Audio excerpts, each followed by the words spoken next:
Nous sommes réunis en communion avec l'Église du Bénin, du diocèse de Joseph, en communion avec sa famille, en communion avec tous ses amis du Bénin, de l'Aisne, de Charente et d'ailleurs.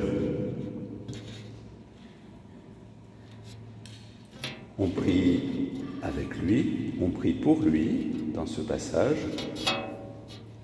dans cette entrée dans l'amour de Dieu, dans cet accueil qu'il a aussi à vivre.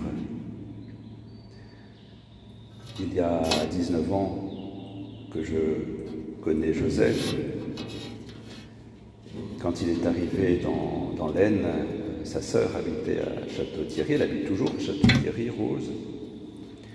Et il est arrivé dans notre paroisse Saint-Félix de Valois, le cofondateur des Trinitaires. Dans cette paroisse où est la maison de fondation des Trinitaires. J'avais la joie d'y être depuis un an. Et dans notre paroisse, il y avait un peu d'agitation, quelques difficultés. Et quand il a repris la paroisse, ce qui m'a frappé, c'est la paix que Joseph a mis dans cette paroisse. Joseph a réussi à faire que tout le monde se sente bien, à apaiser les tensions, à donner de la place à chacun. Ça a été vraiment une bénédiction, son arrivée. Vraiment, je voudrais souligner ici cette paix qu'il a réussi à mettre, parce que c'était un homme de paix. On a eu cette béatitude, heureux, voilà ceux qui mettent la paix. Et je crois que si Joseph arrivait à mettre la paix autour de lui, c'est parce que la paix était en lui.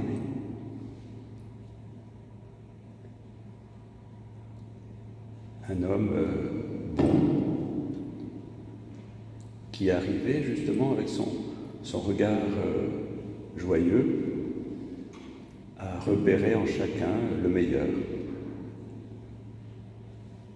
Et je pense qu'aujourd'hui, à la fois, nous prions avec et pour Joseph, et en même temps, nous pouvons le laisser nous inviter à vivre cette paix qui était en lui, cette paix qu'il recevait du Seigneur.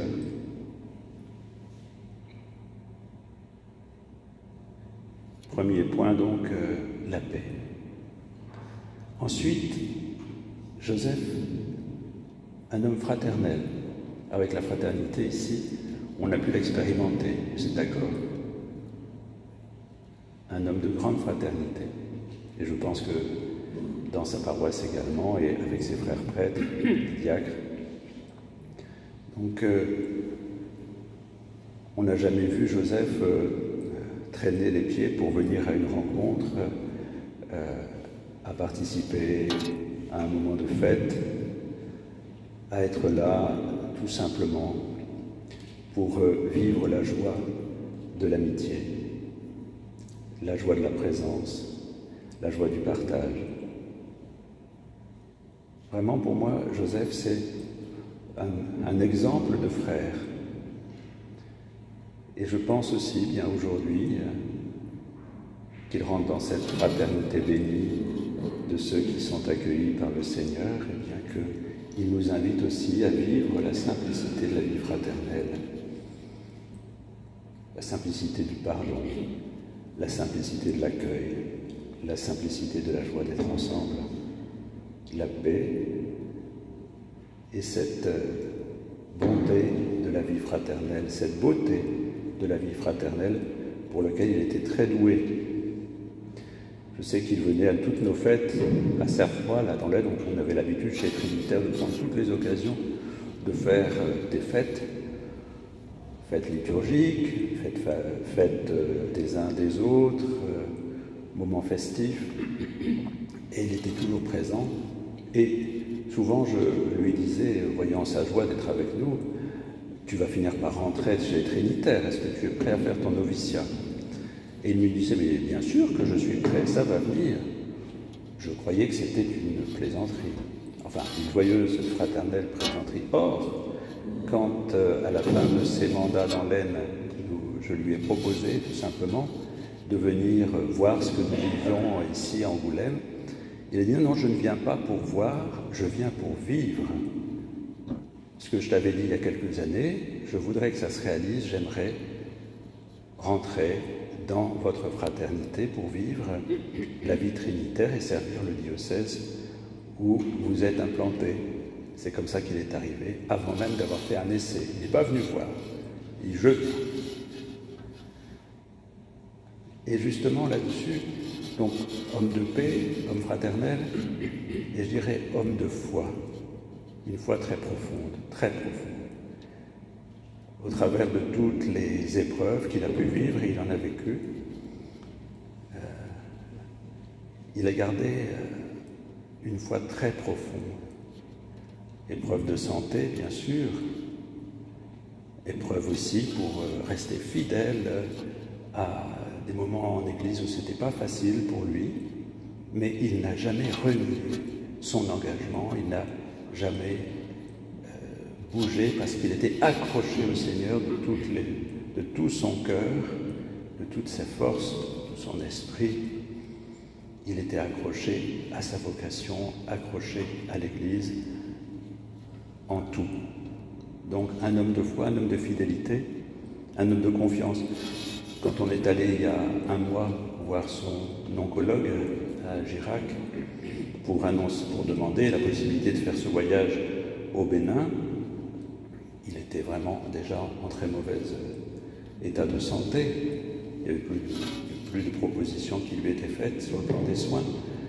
Mais il a dit peut-être au Bénin, quelque chose va m'être proposé. Et si c'est la volonté de Dieu, je reviendrai et je me remettrai au service. Voilà, donc, une espèce de confiance fondamentale, de confiance et d'espérance, qu'il n'a jamais remis en question. Donc je crois que Joseph nous invite donc à la paix, à la vie fraternelle, à la foi profonde. Et ensuite, je dirais, de manière peut-être plus mystérieuse encore, je vois cette lumière qui venait de lui, une lumière une forme de sainteté très simple, qui fait que quand il était là, il rendait les choses plus légères. Il ne se prenait pas la tête avec de longues discussions, mais il était là, présent et aimant, avec un regard qu'il posait sur chacun, qui était un regard unique pour chacun, puisque chacun avait du prix à ses yeux, et que chacun savait qu'il pouvait compter sur lui en toutes circonstances. Et puis aussi, je dirais, la manière dont il nous regardait faisait qu'on savait qu'on avait de l'importance pour lui. C'est pas rien.